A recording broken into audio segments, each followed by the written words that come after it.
I think I saw some familiar names on the tombstones in the cemetery. One was Donald Siegel. Oh, Don Siegel, did I put him in there? Don Siegel, and the other was S. Leone.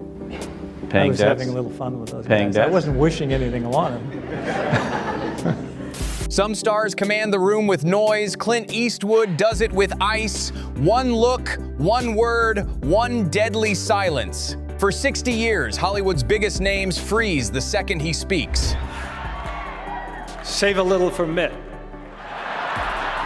I know what you're thinking. You're thinking, what's a movie tradesman doing out here? You know, they're all left-wingers out there, left of Lenin. When you're in a Clint Eastwood movie, you don't even know the camera's rolling, and you just hear over your shoulder, "All right, go ahead." Most directors scream on set, but Clint goes dead silent. A single quiet whisper after a take left Tom Hanks permanently shook. You do it, and sometimes you're doing some pretty hot stuff, and you just keep doing it until you hear him say, "That's enough of that." and then you move on and you're on to the next setup. It's intimidating as hell. Every time? Yeah. Instead of cut, it's he that's doesn't enough say, of that. No, he'll say stop if it means you're going to do it again. But other than it's mostly like, all right, that's enough of that. Hey, thanks for the voting. Well, and Clint Eastwood, speaking of calm and cool, practical men, Clint Eastwood directed this film. Yes, he did. And he did a beautiful job with it. He did a fine job. Well, no. I say that because he's like, it's like, guess what? Mount Rushmore just came down from South Dakota, and you're working for him now. So you just want to please him, and you don't want him to look you don't want to look him in the eye for too long, because he gets that kind of,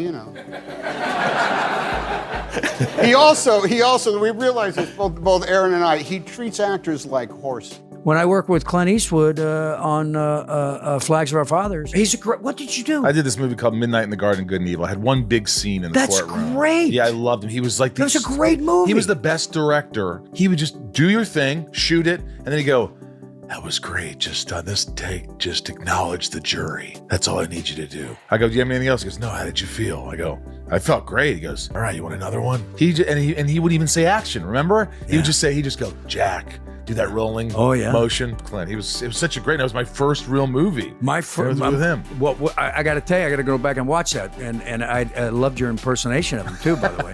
And that's exactly the scenario. While other directors hype up the room, Clint drops the energy to zero. Tom Hanks said it changed everything about acting for him. Treats actors like horses.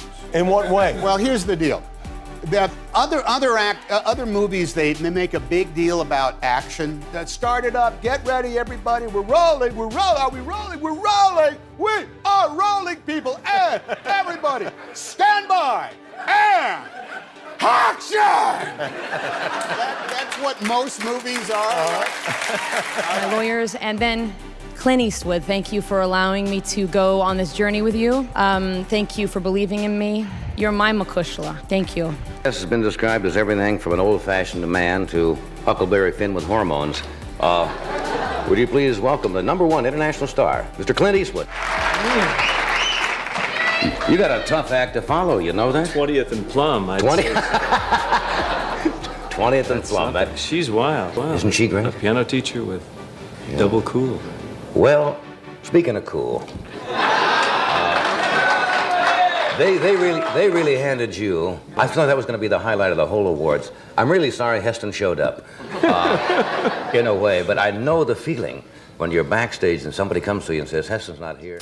Sitting across from Johnny Carson for the first time, Clint barely said a word and still threw the whole interview off rhythm. I was down in the audience. I didn't have to worry because I didn't have a thing to do till the very end of the show, which was to present Best Picture. Right.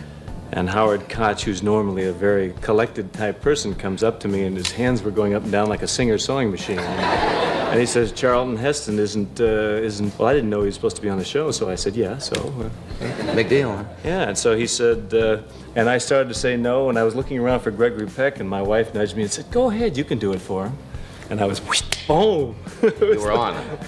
I was so amazed because after I saw the film cut together, he took out sort of the more shaken parts of his performance, which, in the envelope, please, it's like he would have. He'd be doing the scene, so he goes, "Cut, print, move on."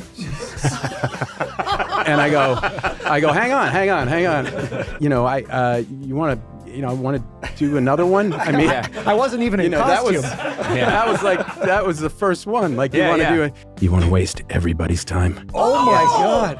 And I went, no, I guess we're moving on. God. And it was one take. He was holding a gun. But there was a kindness. Ellen DeGeneres thought pranking Clint with a dummy on his front lawn was funny, until the air instantly turned icy. Yesterday, I showed you a gift that one of my viewers sent in. It's a piñata that's supposed to be me, I think.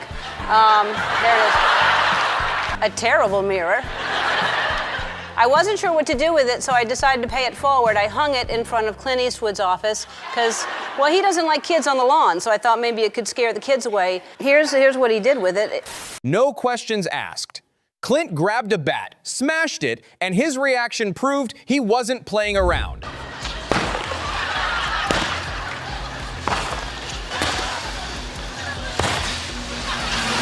Take that, bitch.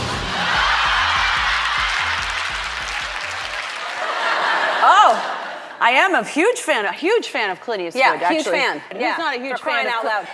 Lord. Yeah. Now, Make my day. well, Friends, right? Yes, Friends. Yeah, we used to shoot that. It was on this lot. On this lot.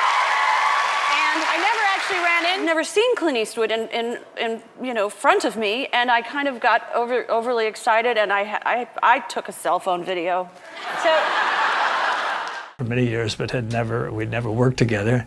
And he was in a mood at that time. He says, I don't want to do any more violent pictures. I'm tired of it. I've been involved with a lot of them. He says, I'm really tired of it. And I said, I know exactly where you're coming from, but against violence and killing. If, of course, it's all in the execution. You got to execute it right, or else it's nothing means anything then. But so he did. He reread it and he came back and said, yeah, okay, I'll do this. Bradley Cooper locked in hard for American Sniper. But the second Clint caught him staying in character too long, he roasted him endlessly. Bradley's gonna have the steak. So it was amazing to have Clint Eastwood making fun of your process. But I do remember the first day I showed up, and I was so proud. Hey, look, I gained the weight, and I sound like him. So this is how you're gonna do it, huh? I was like, wow. Yeah, and he's like, all right. And then that was it. We never talked about it. But Clint said, we do it. And I said, should I try it first? He said, no, don't bother with that. We'll shoot the thing. Right. And the character that I play can experience G-forces, and they luxuriate in them. And right. To look kind of nonchalant. To look cool, nonchalant. Yeah. So I said, I'll eat. We're just improvising quickly on the day. I'll peel the banana there, and I'll eat it through the rest of the thing. You turn over upside down like that. So I did, and it was fine. No, your character plays it. You don't get sick. You don't get upset at all. And he said, can you do it again? I said, yes, I'll do it again. We got another banana. I did it again. We did it 4 times. Desk and eat. I thought it was a joke the first time, but they really come up, and then he's like, all right, hold on a second. And he's like,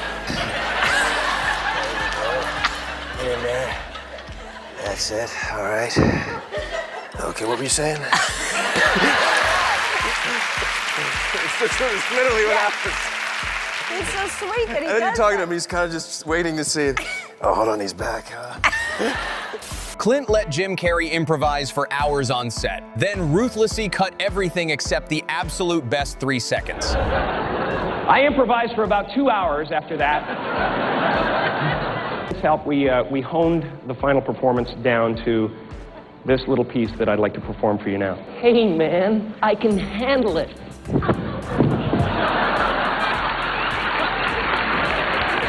And finally, how's Dad? Dad's good. What would surprise us to know about your dad? Any fun fact that you could share with us? Like any punishments he gave you as a kid, or because I'd be terrified if he was my dad. I'd be. You should be.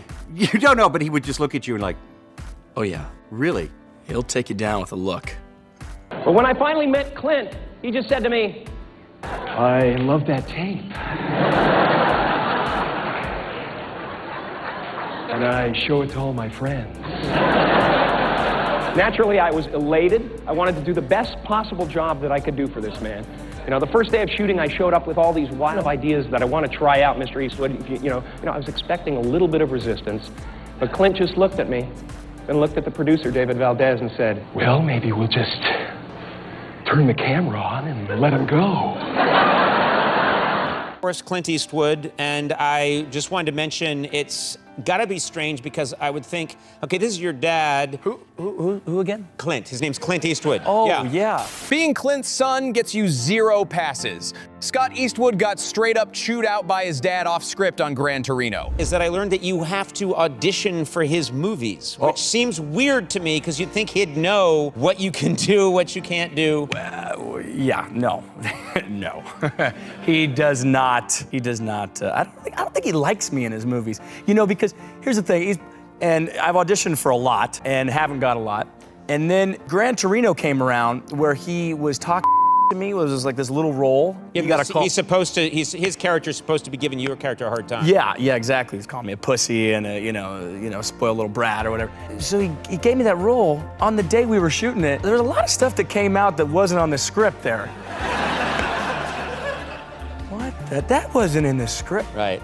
You and Clint Eastwood both got started around the same time, and that you were both fired from Universal on the same day. As young guys getting started out, because why would they fire you, Clint Eastwood, or you? I mean, well, Clint, they said, you know, you talk too slow, and your tooth is chipped, and you won't get it fixed. Mm-hmm.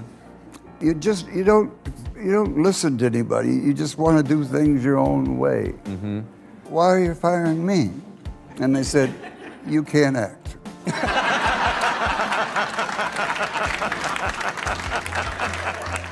Half a century later, Clint Eastwood hasn't changed a bit. That cold-blooded presence is what made him a living Hollywood god. An extraordinary presence on set, and your experience of working with Clint Eastwood, Angelina, what a great director, an extraordinary film that you've put together. What's he like to work with? Oh, he's just the best. He is, you know, there are men like him, and we all hear about them. They're these iconic, and then you meet him, and you hope he's just half as cool as you think he would be, and he's 10 times more. He's gracious, and he's he has respect for every single person on the crew. He's just a great leader. You know, he has that quality that I think any good director should have, but he has it in spades. He's genuinely, everybody would follow him to anywhere and do anything for him. And where are you, Clint? Lift your arm, do something. Make fun, Clint. Why do I make fun of you, Clint? Because you have no personality. I say from my heart, 32 years ago in Yugoslavia with a picture called Kelly's Heroes, you taught me one thing, to love and respect. You are a gentleman. You are the best. God bless you. Is Clint Eastwood the ultimate Hollywood badass?